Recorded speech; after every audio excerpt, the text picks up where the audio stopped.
সময় বেঁধে দিয়েছিল কলকাতা হাইকোর্ট।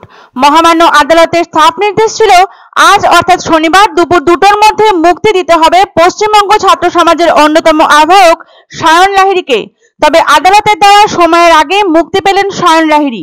মুক্তি পেতেই তার প্রথম প্রতিক্রিয়া, তাদের পক্ষে রায় দেওয়ার জন্য হাইকোর্টের প্রতি চিরকৃতজ্ঞ থাকবেন তিনি।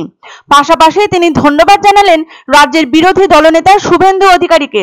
মহামান্য আদালতের সাফ নির্দেশ ছিল শনিবার দুপুর 2টোর মধ্যে মুক্তি দিতে হবে পশ্চিমবঙ্গ ছাত্র সমাজের অন্যতম আহ্বায়ক সায়ন লাহিড়ীকে। তবে নির্ধারিত সময়ের আগে মুক্তি পেলেন তিনি। শনিবার দুপুর 1টা 41 নাগাদ তাকে মুক্তি দেওয়া হয়। শুক্রবার কলকাতা হাইকোর্টের বিচারপতি অমৃতা সিনহা সায়ন লাহিড়ীকে মুক্তির নির্দেশ দিয়েছিলেন। শনিবার মুক্তি পেতেই সংবাদ মাধ্যমের সামনে সায়ন বলেন, তাদের পক্ষে রায় দেওয়ার জন্য হাইকোর্টের প্রতি কৃতজ্ঞতার শেষ নেই তার। পাশাপাশি শুভেন্দু অধিকারীকে ধন্যবাদ জানিয়ে তিনি বলেন, শুরু থেকেই তার পাশে ছিলেন শুভেন্দু বাবু। এদিকে সায়নের মুক্তির খবর সম্প্রচারিত হওয়ার সাথে সাথেই রাজ্যের আনাচে কানাচে জল্পনা শুরু হয়েছে। হাইকোর্টের নির্দেশকে চ্যালেঞ্জ করে সুপ্রিম কোর্টে যাওয়ার কথা ভাবছে রাজ্য সরকার। এ প্রসঙ্গে সায়নকে জিজ্ঞাসাবাদ করা হলে এই বিষয়ে তিনি কিছু জানেন না বলে স্পষ্ট জবাব দেন সায়ন। প্রসঙ্গত উল্লেখ্য, গত 27শে আগস্ট পশ্চিমবঙ্গ ছাত্র সমাজের ডাকে নবান্ন অভিযান ঘিরে ধুন্ধুমার পরিস্থিতি ছিল কলকাতা ও হাওড়ায়।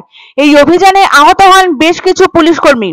নবান্ন অভিযানে গন্ডগোল সৃষ্টি করার জন্য গ্রেপ্তার হন পশ্চিমবঙ্গ ছাত্র সমাজের অন্যতম আহ্বায়ক সায়ন লাহিড়ী।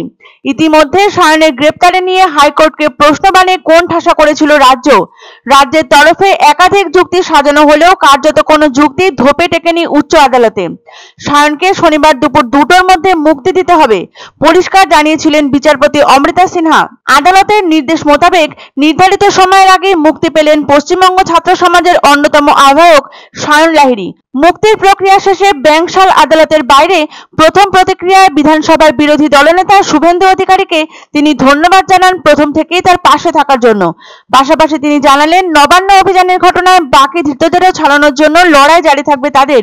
শুক্রবারই সায়নকে মুক্তির নির্দেশ দিয়েছিলেন হাইকোর্টের বিচারপতি অমৃতা সিংহের একক বেঞ্চ।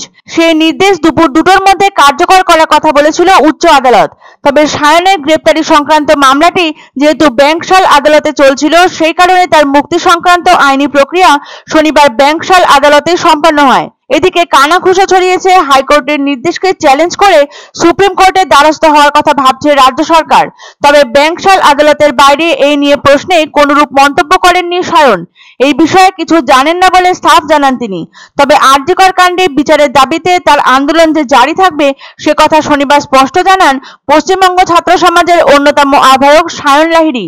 আমরা সরকার পক্ষের বিরুদ্ধে নেমেছিলাম, তাই বিভিন্ন দমনপীড়নমূলক নীতি আমাদের ওপর চাপানো হয়েছে, কিন্তু তারপরেও মহামান্য হাইকোর্ট যে রায় দিয়েছে সেটি আমাদের পক্ষে দেওয়ার জন্য আমি চিরকৃত। 27শে আগস্ট একটা সার্থকতা পেয়েছি, কিন্তু আমরা সফলতা পাইনি। সফলতা সেই দিন পাবো যেই দিন আমরা দিদিভাইয়ের জন্য সঠিক বিচারটা নিয়ে আসতে পারবো।